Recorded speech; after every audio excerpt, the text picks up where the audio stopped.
Hello and welcome to Who Are You, the Bobcats you know, the stories you don't. I'm your host, Joel Vanner, inside the podcast studio at Quinnipiac University School of Communications, and I'm joined today by my guest, Gabe Acevedo. Gabe, welcome to the show. It's great to be here. Thank you for having me. It's awesome. Gabe, I ask my guests the same first question every time, and that is, tell me, who are you? So I am a member of the teaching faculty here in the sociology department. I've been here about 3 years. I've been around the block once or twice, so I've taught in multiple institutions. I got my PhD late in life, so I'm not a traditional student. My parents are immigrants from Colombia, from Cartagena, from South America, and I grew up most of my young life in Miami, Florida. And then, as you'll see when we go through this, music. As a young person, music took me on a pretty wild journey that took me living many parts of the United States. So I don't even know where home is. So I forgot my map with the pins and the string to kind of give our listeners and viewers a visual here. But let's actually get into that. Music is something that kind of took you on a journey early in life. But when we say music, let's talk about instruments. Yeah. How did you get your first instrument? What's the story behind that? Well, that's an interesting story. So as I said, so my family is migrated from Colombia to the United States, and I was very little. I was like in first grade. I think it was my first grade in the United States, and we lived in South Miami, and bordering a town called Homestead, Florida, down there. And my dad, who was a mechanic and just did kind of different things, would go around oftentimes and collect trash, the big trash, the big trash that we leave on, I live in Cheshire now, right? And people leave out the big trash. Bulk waste the stuff. Bulk stuff, Yeah. the bulk Yep. stuff. And, and there was a little, I'll never forget it. It was a little, I'm oh my gosh, I'm almost 60 now. And so I must have been 6 or 7 or something like that. And there was I still remember a little tin green paper kind of drum set that was there. And I was like, I really wanted it. But we didn't have room, in the thing that he was driving. He was like, I'm not taking drums. I can't sell that. I need dressers and TV stands. So anyway, one of the few times I saw my mother ever yell at my dad, well, not one of the few, but she said, no, you're gonna take him back and you're gonna get that damn drum set. So did you go back and get it? So we went back the next day. He was nice enough to get it. And then I tore through that little toy drum set very quickly. The price was good on it. Yeah, the price was good. And I just destroyed it in about a month. I loved it. And then from there, we had some friends that had a son in the music thing. And we ended up with like a real drum set. So I was really little. So I was little when I just developed a love for this crazy challenging instrument. And so, from that time I played, and it was later, it was very difficult financially for my parents to give me lessons and stuff like that. So I just kind of learned by, some church stuff. I would see church drummers playing. My mom was very religious. And so we would go to some sort of Southern Baptist kind of churches, and I always listened to the drummer. And then I listened to I was the last of 6 kids. I was the youngest of 6. Wow. And so my older siblings were into some very cool music at the time. And so I listened to a lot of those records. And so that kind of stirred the passion for music, and it just stayed with me, We'll get into it, I suppose, but I put the drums away for decades when I sort of, straightened out my life a little bit. And they're back out now in some of the volunteering work you do, which we'll get into later. The encouragement from your parents to continue playing the drums as you were going through school, how did those two things kind of come together? Graduating high school, interest in drums, career in music? Where did you go after having that interest and passion? Yeah, great question, because a lot of that is really, it all intersects, So I teach in my classes, when I teach theory, I often teach this stuff called rational choice theory, about human behavior being based on a series of rational decisions we make about rewards and cost. So what really happened to me at a very young age, I didn't really care much for school, but my parents at some point, and they said, well, you can do this drum thing, but you have to keep your grades up. So the only way... That was very motivating. Yeah, so neither of my parents my father had a GED, and my mother really didn't have much education. And so they were very interested in us doing that. And so they said, you can play the drum thing, and as long as you keep your grades up. And so I did. So that just kind of forced me to be good in school. I was very young when I actually started to play in bands with older people. So by the time I was like, 12, 13, I was playing with like grown men and stuff. And you were self-taught too. And I was, well, I guess at this point, by 10-ish, maybe by 10, my parents realized that, that I liked it. My brothers and sisters sort of convinced them to like get me lessons. Sure. And so at that point, I started to take more like real lessons from real, like more advanced drummers. And that helped immensely. That was huge. And then by the teens, I was playing in bars. And I'll never forget, like, bar owners would freak out, like, oh my God, who's this kid? You've got like a kid playing drums. And they would often make me sit in the back. I could never be in the bar area in these little towns like Homestead, Florida, these little tiny bars, And so I think just like them forcing me to be good in school so I could be out all night playing music. And then at some point, it's interesting because I did sort of start to develop, sort of a real love of books and reading certain things. And, I started to like dissect song lyrics a lot, and I would connect song lyrics to things I was doing like in middle school, and teachers seemed to really like that. So understand the meaning, form that connection. With the things you're interested in to make things more relatable to you and personalized. Yeah. Your music career took off for a bit, right? You were signed to a label, joined a group, toured around a little bit. Yeah. Walk us through what that experience is like and what you took away from that and how it kind of informed the next step in life. Yeah, also great question. So by the time I got to high school, I was dead set on being a drummer, but it was still that by this point I've left home. I left my parents' home in Miami, and I went to live with my sister, my oldest sister in St. Louis. So high school for me was all in St. Louis with blues music popular. It was very popular. The Hill, the famous Chuck Berry spot, But I was playing more rock. I was still playing like a lot of rock and roll stuff when I moved to St. Louis, playing like in rock bands and things. 70s, a lot of 70s rock. But I made these friends, these friends of mine who went to a sort of a competitor high school. There was a big jazz high school. My high school was a big marching, so I was in the marching band. It was more like a drum corps, really. And so I met these guys that were in a very good R&B band. They were all African-American guys from St. Louis. And I really had never played R&B, but they knew that I was very serious.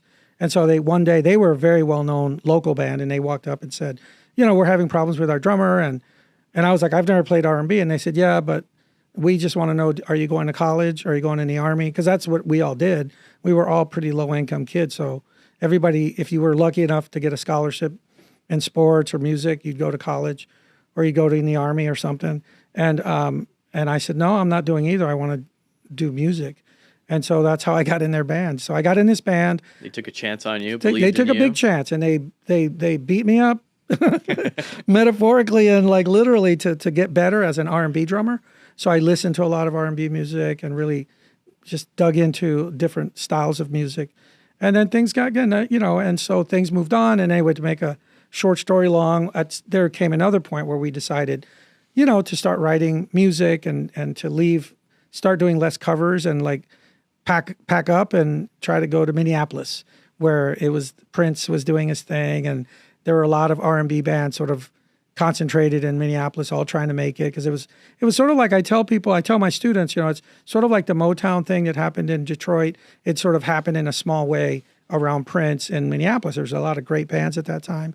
Both R&B, punk bands, sort of what we now call alternative. So it was a really vibing, so, you know what I mean? It was like a good word. It's a very cool scene at the time, right? So this is the late 80s. So there's a lot of good music happening. And yes, and so sure enough, kind of a record producer guy saw us playing at a club and liked our band and liked our music. And so he took us to Capitol Records and to A&M Records and this new label that was out there called Interscope, that I think was owned by A&M. It doesn't matter. But anyway, the band ended up signing with Capitol Records, and we did an album. The band was called Cool School, of course. Cool School, and so we put out that record, did an MTV video, That's, now my students have all the usual stuff that students probably dig up on the first dig day it. class They found. Is this the same? Is this the same guy right here? They're like, this is our professor with like a phone the size of like the size of a big baseball bat, and but yeah, so I did that, and we toured. Interestingly, our record sold really well in Japan. Okay. And relatively speaking, it did well in Japan. So we found good audiences there, and we would go to Japan, usually twice a year, and we would make some decent money and play shows there. And it was just really interesting because like these young Japanese kids were like they didn't speak a lot of English oftentimes, but they like knew all the lyrics to like the bigger hit songs. They were vibing with it. They felt it. It spoke to them. So those are really great. Those were, we're all a bunch of like pretty much like middle class, lower middle class, and a couple of us came from, pretty low income backgrounds or whatever, and here we are in Japan. Like here we are in the middle of Japan, like in big cities and playing these clubs. So. Yeah, it was quite a ride. It was quite a ride. It was fun, but it's hard to make it in that business, right? Like 99% of the people that get that far, you don't get much farther, right? Because it's really hard to make it in that business. It's sort of like AAA ball, right?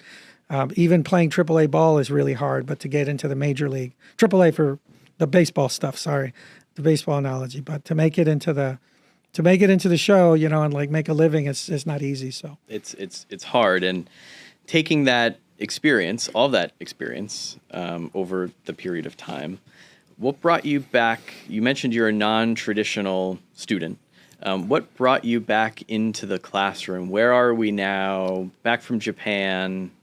What's next for us? Yeah, so the band did that for several years. We toured the South a lot.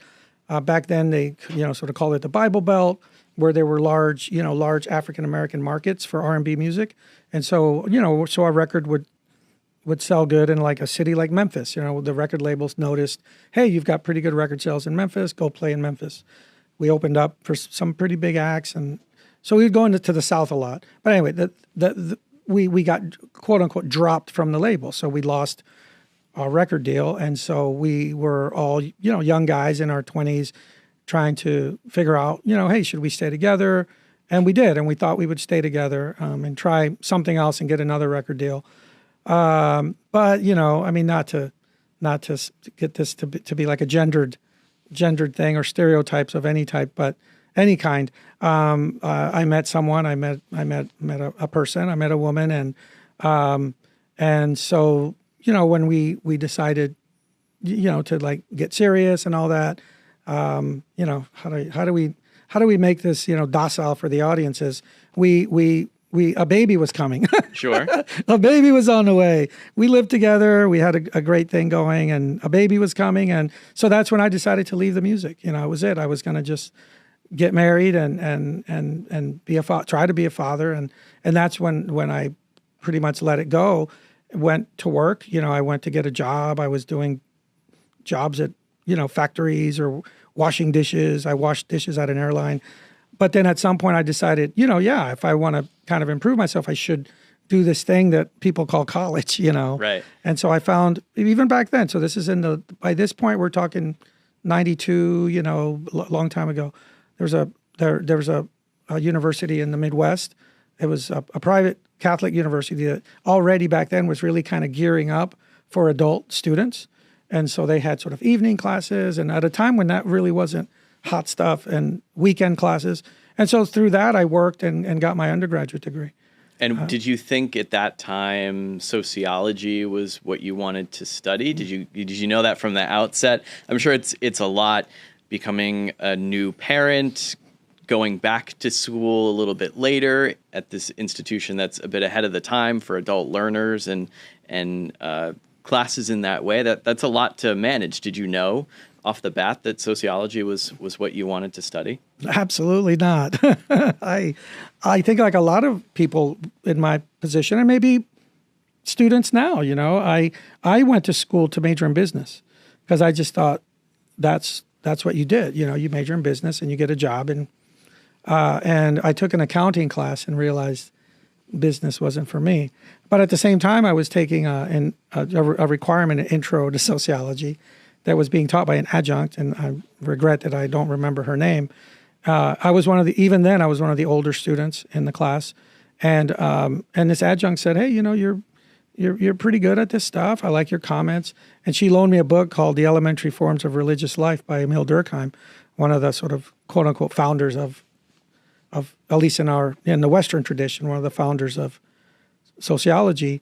And I read the elementary forms, and it just like really changed my thought process. And I thought, I don't know what this Durkheim, and this is 1800s, right? I'm like, I don't know what this guy is or was, but whatever it is, that's what I want to do. I want more of that. Yeah, I want more of that. And so I think centered on sociology. Yeah. And continued to graduate school. Kind of where did you find your love for teaching? Yeah, so I think that I did that, and I actually, since it was a Catholic institution, I double majored in sociology and theology.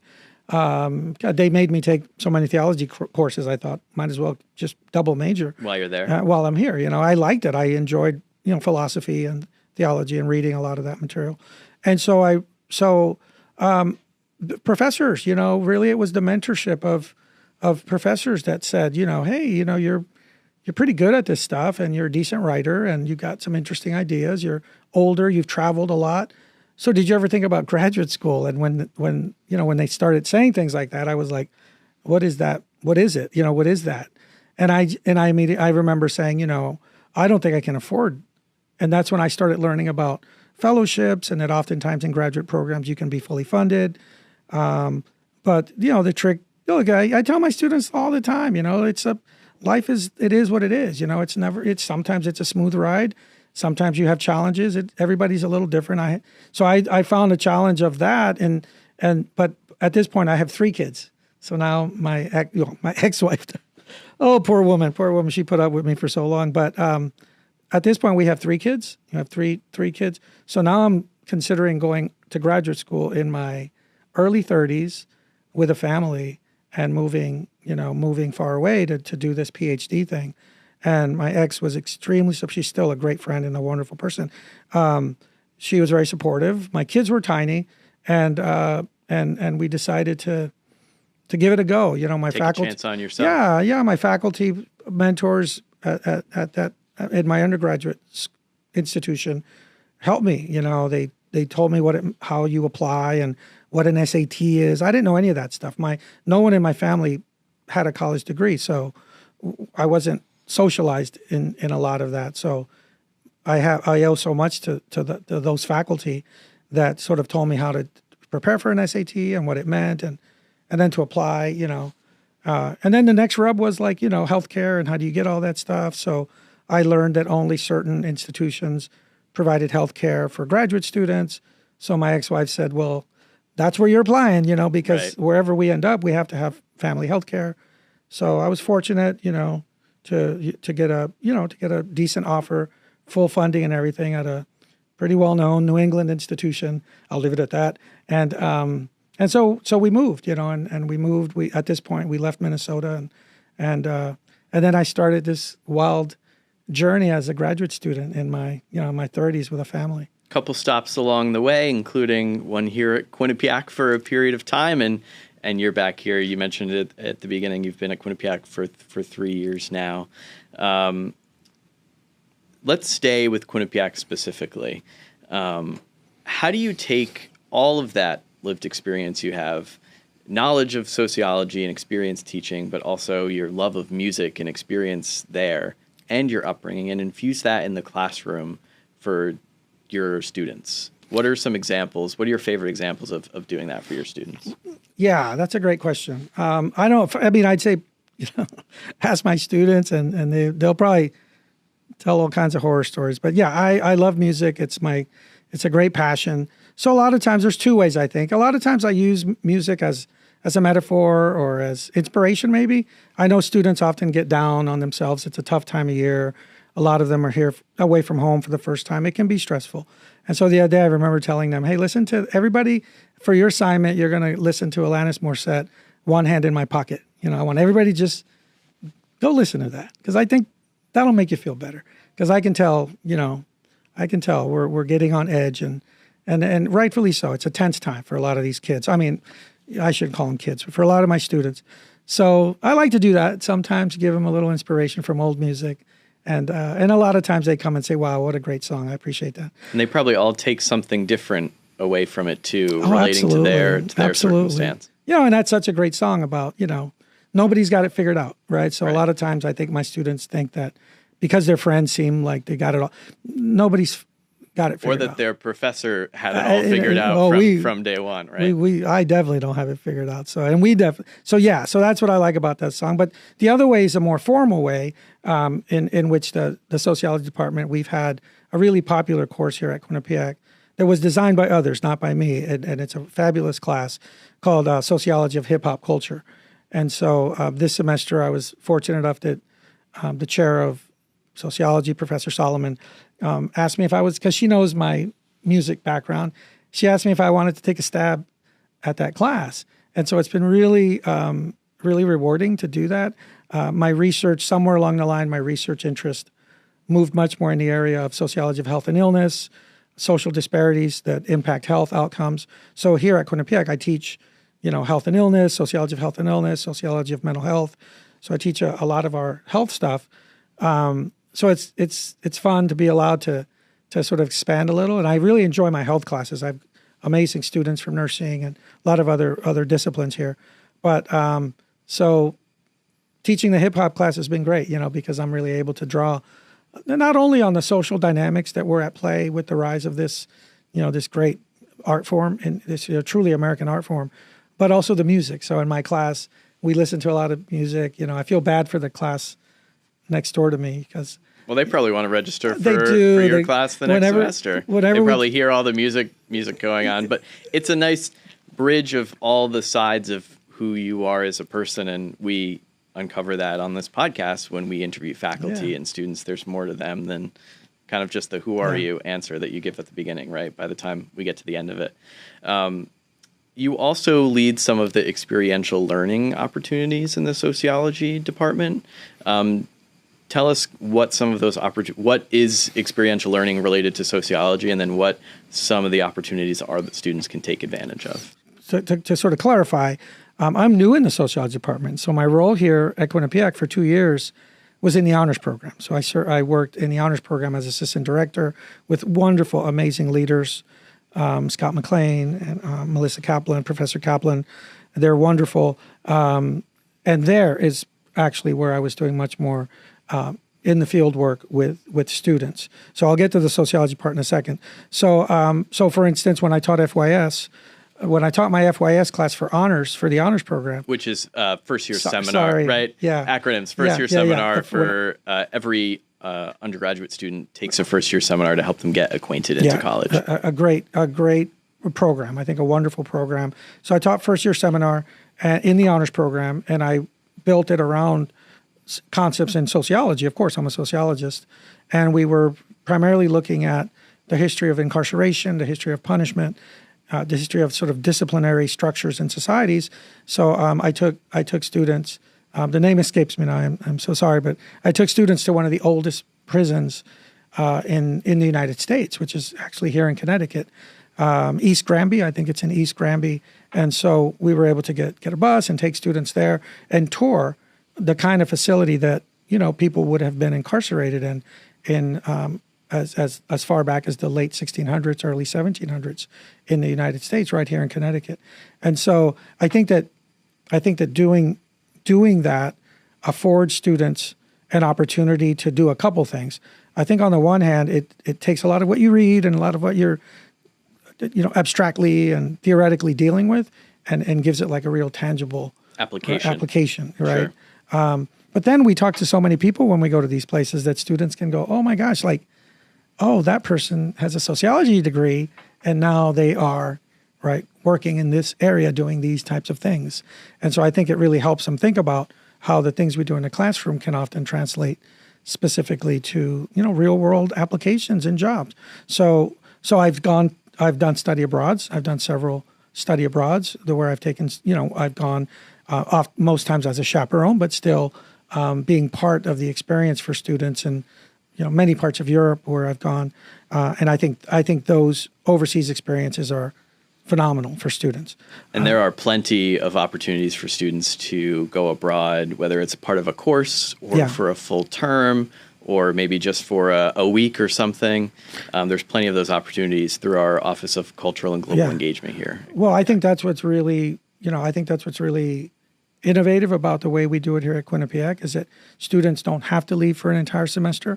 So the trips that I've done are typically over the J term. So students are gone for like around a 10-day period, and I've done them over the spring break. And we have so many students in a lot of disciplines, it's going to be really difficult for them potentially to get away an entire semester. Right. And so this really affords them the opportunity to experience another culture, another part of the world. They can get course credit for doing this too. So I think it's a really good program that enables students to see other parts of the world, engage in experiential activities, but at the same time, stay on track with their academic goals and their academic objectives. So I think that's good. In terms of future plans, I would like to, it was short. I really do want to. I'm teaching the hip hop class again, and so I'd like to do some things in the future where I take students to some recording studios where we can actually watch how modern producers work, how are contemporary records, how are records made now, right? How do they make records? What do they use? What's in technology? AI, like so many things, it's like everything it seems, but AI is influencing the way records are made and the way music is put together and produced. So I'd love to take students down the road to, when I teach that class, to get that kind of experience and think about how technology, music, art, technology all really work together to make this stuff happen. Grow that learning outside of the classroom. Oh, for sure. And bring it to students firsthand so they can see it and experience it. Looking back on your journey here to Quinnipiac so far, sounds like taking advantage of opportunities and the belief that others have in you to grow, and then taking a chance on yourself, going back to school, continuing that and bringing it to where you are today. What advice would you give someone who isn't quite sure what path they're on, but maybe wants it to lead back to college or to college, but isn't quite sure if it's the place for them? What kind of advice would you give them? I think follow your passion is so cliche, and I wish we lived in a world where we could just tell everybody that. But I don't know if we can, maybe we can. I don't know. I think when I think through and I think of sort of how things went for me and where I wound up, I try to tell students oftentimes, don't get in too much of a hurry, right? Don't get in too much of a hurry. Oftentimes the things that you don't think matter now, like that philosophy class where you're reading Aristotle and you're like, why am I reading Aristotle when I need to focus on my calculus exam? I try to tell them that in the grand scheme of things, there's going to come a point in life where all they remember is reading Aristotle. So I think that if I try to tell my students anything is A, don't get in too much of a rush, and then B, really enjoy the process, right? We get ourselves very much into a start-finish mentality, right? It's the start, it's the finish, and that's what matters. Start, finish, degree, get a job, blah, blah, blah, blah, blah, blah. And I think we've lost that ability to just enjoy the time that we're doing the things that we're doing, right? I think Miley Cyrus had a song back in the day about something along those lines, right? But it really is important. I think these years are going to be here for our kids, for our students. They're going to be here and they're going to be gone. And I think a lot of data shows us that, right? Sociologists study people later in life and ask them about their regrets. And one of the top regrets that consistently comes up is, I wish I would have gotten more out of my college experience. And typically in qualitative data, what that means is, I wish I would have enjoyed Aristotle more. I wish I would have enjoyed that art history class more, So I think that's sort of what I think about when I think about when students, we're chatting and thinking about these types of steps that they might want to think about for their future growth, future progress. Grow at your own pace, here at Quinnipiac, we have over 170 plus student-run clubs and organizations. If you have a hobby, interest area, passion, in addition to your academics, you can join a student club or organization and see how that complements your academics or helps you grow in other ways and define who you are and take it from there. Gabe, thank you so much for joining me on the show. Thank you. I didn't get your tips for becoming an expert drummer, but we'll get that on the next show. We'll get it next time. Thanks for having me. I really appreciate it. It was fun. Thank you. If you enjoyed today's episode, be sure to subscribe and share, and find other episodes on Apple, Spotify, and YouTube podcasts. Until next time, when I ask my next guest, who are you? I'm Joel Vanner. Bye for now.